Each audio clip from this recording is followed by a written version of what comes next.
پیغمبری بزرگوار ورق زدم. باور کنید 80% صحابه پیغمبر حکم به نماز و به کفر کرده.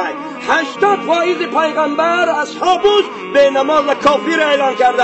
من لم یصلی فهو کافر، من لم یصلی فهو کافر. کسی نماز نمیخونه کافره. او کافرای ابد قدرت در پیشانشان کافر نوشتگی. نه، وقتی ایمان به خدا نداری، وقتی فرمان خدا را اجرا نکردی، من حال تو اون خدایی که امر کرد که نماز خوان نخواندی، منم میبرم پیش او. بنابراین از من میخوام از برادرات پرسم که مردک نماز میخوان نمیخوان. راست بگه، میخوان نمیخوان؟ نمیخوان. بینه بنده های خدا امروز پیش خدا را چی جواب میگوید؟ من میپرسم نماز میخوان، من دیگر از دستم هیچی نمیبیاید. من فقط دعا میکنم خدایا رحم کنه که در حالی بنده الانی بنده با جسم و جسد پیش تو میرود. خدا میپرسه که من چرا گفتم نماز خوان؟ محمود نماز خواندی نخواندی؟ چی جواب میگی برادرای عزیز؟ بسیار سخت است. پیغمبری خدا گفتن همه سوال جواب دادن میتونه، لیکن یک رکعت نماز قضا جواب گفتن نمیتونه در پیشگاه خدا. ای بنده های خدا، نماز خانه، از نماز دست نکشه، از نماز بیزار نشوه. نماز برکت، نماز فیض، نماز نصرت، نماز هدایت، نماز والله شما را از این کریز اقتصادی رها میکنه. نماز میدونه که این بلاها از روی چی بالا این ملت آمد، میدونه که این قدر غم و اندوه و کسل و درد بالای این ملت برای چی آمد؟ برای که مردم از نماز دور شدن، از جماعت دور شدن، حرام خور شد این ملت، حرام کار شد این ملت، از خدا دور شد، از ایمان دور شد، از قرآن دور شد، به ستر شد، به حیا شد. خدا بلا را بالای این ملت آورد. بنابراین لحاظ برادران عزیز، اکنون من نپرسیدم که نماز میخونه نمیخونه، حالی بعدی من خدای این میپرسد، خدا که صاحب بنده میپرسد من رب که خدای تو کیست؟ ربی الله. این خدا را سجده نکرده باشی میتونی که بگی ربی من تو هستی خدایا؟ میتونی که بگوی؟ نمیتونی برادری عزیز. ترس و واهمه قیامت وزبین است. پیغمبر خدا عبدالله ابن عمر از کتوش قپیت کشید، گویا یا عبدالله ابن عمر انما القبر روضة من ریاض الجنه او حفرة من حفر. این قبر یا باغی از باغ جنت یا چقری از چقری های دوزخ.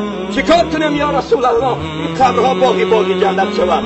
پیغمبر خدا گفتن شما میخواید قبراتون باغی از باغ جنت باشد، انا می 5 وقت نماز در مسجد با جماعت بخونه، 5 وقت نماز بخونه برادران عزیز. وقت شما را نمیگیرد. نماز نجات شما است.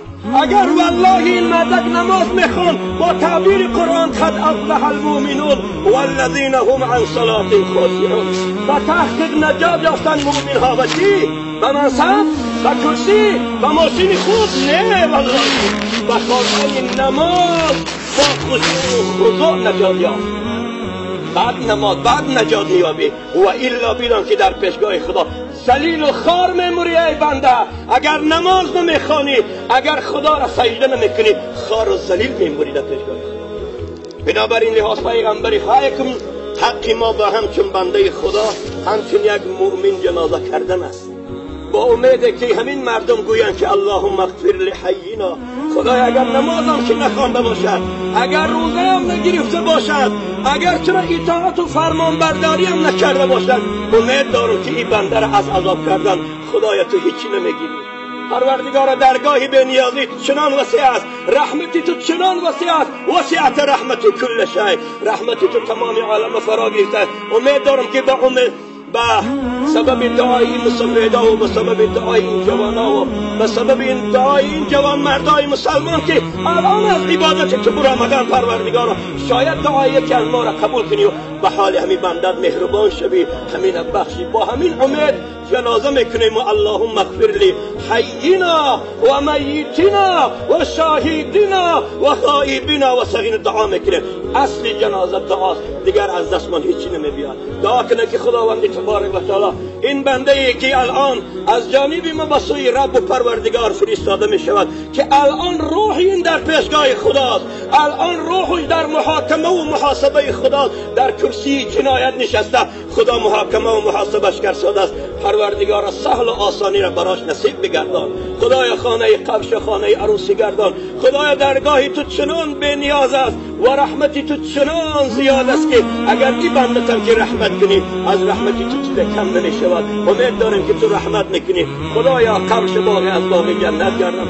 اگر یگان امر خیره، اگر یگان با تو از دل شکسته و دردمندیش اگر الله گفته باشد لااقل بسم الله الرحمن الرحیم گفته باشد، امید دارم که به سبب طفیل همون بسم الله گناهش بخشیده باشی. پروردگار گناهایی که از این بنده تو از ما سر زده باشد، از روی سهو و نادانی و از روی تکبری و غرور اگر گناه کرده باشیم، گناهی همه بندگانت را ببخش و بیامرز. در برابر بخشش گناهی بندگانت این بنده فاکیلات را خدایا ببخش و بیامرز و پروردگار راه دور و دراز قیامت را براش سهل و آسان گردان. برای خانواده‌اش، برای فرزنداش پروردگار صبر جمیل عنایت فرما و برای شما اشتراک کنندگان جنازه ثواب قرات و قراتن نصیب گردان. آمین یا رب. رسول اکرم صلی الله علیه وسلم وقتی جنازه که می آمد می پرسید حق الله و حق العبد. حق الله نماز و روزه آخی چی نپرسیم؟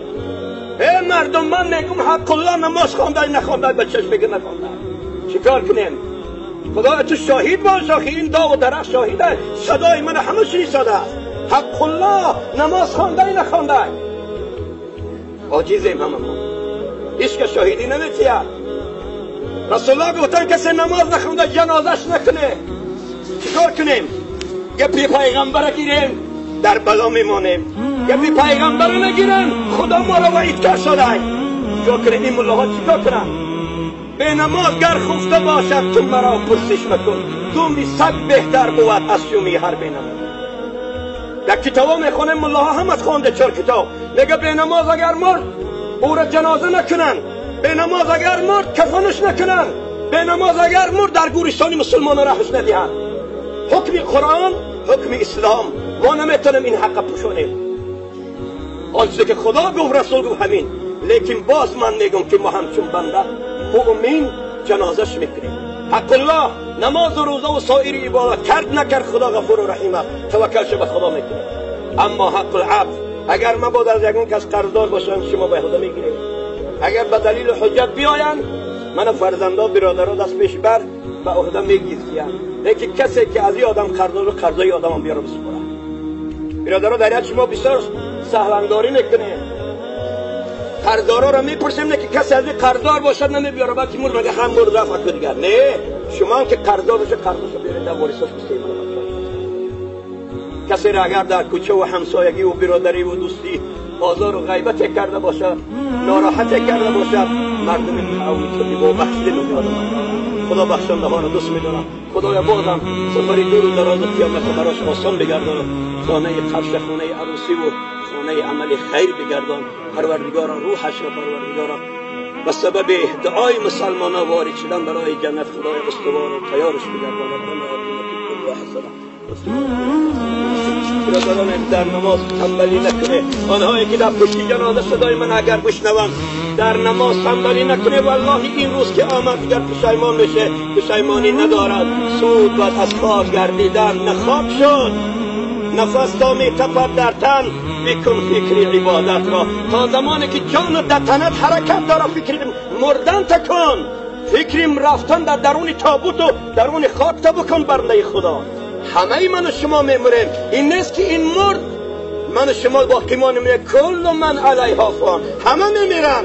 پادشاه ها میمیرن، بای ها میمیرن، ظالم ها میمیرن، متکبر و کافر ها میمیرن، دنیا بدست ها میمیرن، ملا و ایشان ها میمیرن، همه میمیرن. و یبقا وجه ربک ذو الجلال و الاکرام، تنها باقی میماند رب الله جل جلاله بس.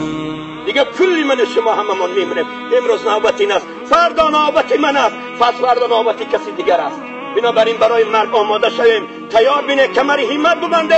اونجایی که دعوتی رسمی پروردگار شد لبیک بسر رفتن نکن. دیگر علاج نداره. آماده جنازه شد. رحمت الله.